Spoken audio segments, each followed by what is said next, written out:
having me, and it is a pleasure to read with Mariela and with Daniel. I'm going to, any books that I sell this evening, I will forward the proceeds to the Woodward Line series because it needs our support. I have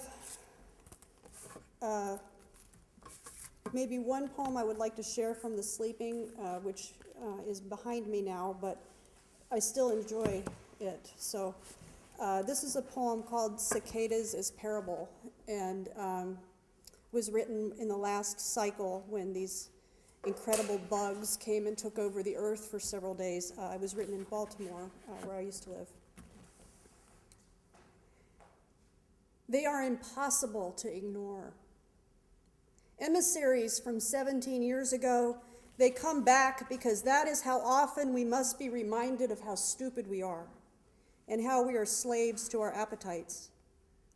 They shout their craving with their whole bodies and sublimate all else, including navigation, to the totalizing, frenzied need. Flying is an afterthought. Late bloomers, they feed their dreams in the dark on routes to emerge to new bodies with only half of an idea of how they work. Their business is raw, and it must be done quickly. Slough off that old skin, leave it there, no time to eat, sleep, or reflect, or watch where one goes. Each single engine contains an incontrovertible will. We are incidental to this business.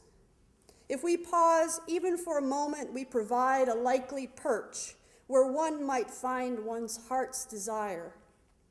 They are death and love at once, as only red-eyed manic dreamers are. Remedial heart. As though my heart hadn't learned and was more than a little slow, we go through it once again.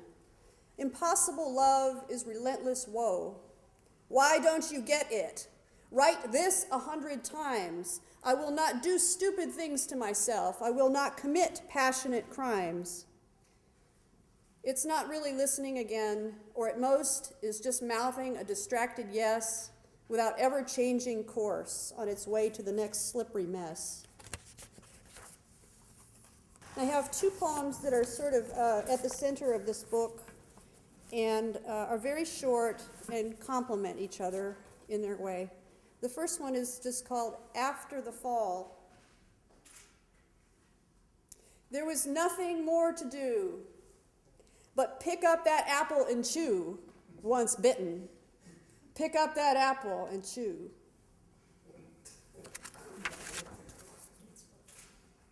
And that is followed by the perennial appeal of the penis.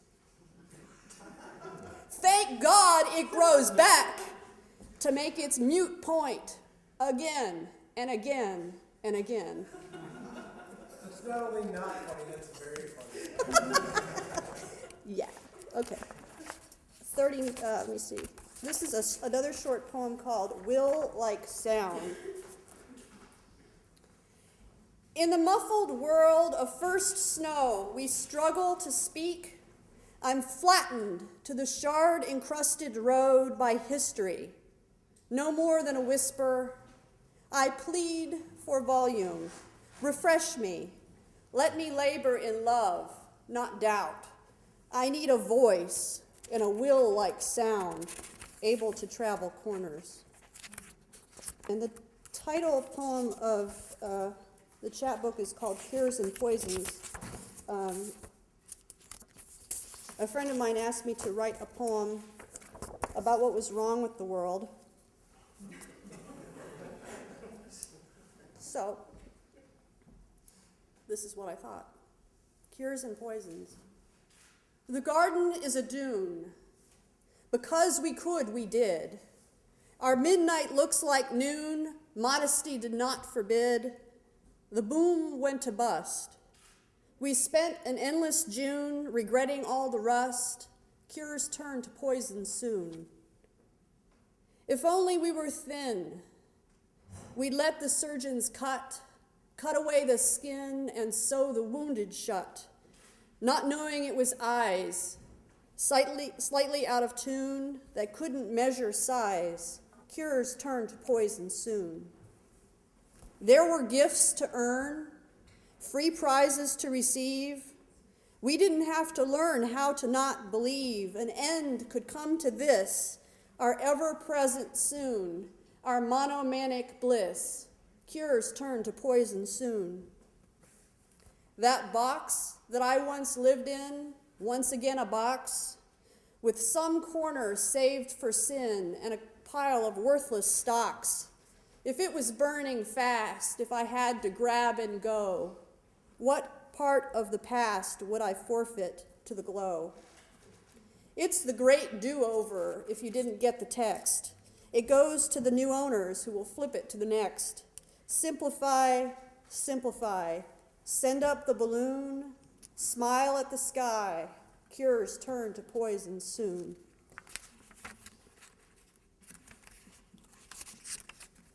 This is a poem that arose from a survival situation. I was the survivor of a stranger broke into my home when I was 16 and I was alone, and I was beaten and raped. And some of my poems deal with that experience very forthrightly. I think that it helps me and it helps others who are victims of abuse to be forthright about it. And this is called I Was Failing Math and Just 16. I was failing math and just 16. I woke as he strode the living room. The skin on my neck beat petal soft. I could not know my life would fork.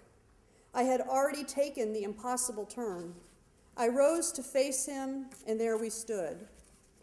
I rose to face him, and there we stood. He was 10 years beyond 16. My neck in his grip, I had to turn. Buttons flew across the room. Each tear duct held the tines of a fork. He made me blow him, but was soft. He made me blow him, but was soft. I couldn't see where I had stood. I turned into a living fork, never again to see 16. The mirrored door reflects the room. One moment to next, I made the turn. One moment to next, I made the turn. I wasn't the me I'd known so often. In this new self, there was no room. Dragged to a bed, I no longer stood for anything. Slow count to 16. I waited for him to withdraw the fork. I waited for him to withdraw the fork. Wishing he would make his turn, to grant me the next 16, to marry, perhaps, my bed again soft, create a future from where I stood. Life lifting me from that room, life lifting me from that room, I yet might follow a branch of that fork. Perhaps look back on where I stood and know that this was but one of my turns. I would harden again. After this resolved, reaching some years beyond 16, that day I stood to life return, 16 and trembling like a tuning fork, turning and turning, hardening soft. And one more called On Becoming a Shadow.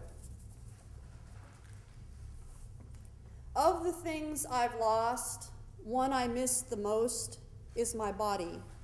I forget the cost, but somehow I went ghost before I knew it. It's an old story. I wouldn't quit, and soon my inventory was less one me. I get along okay, although sometimes I agree it would be easier to obey the laws of gravity if I had some heft, if I was not a cavity inside nothing left. Thank you.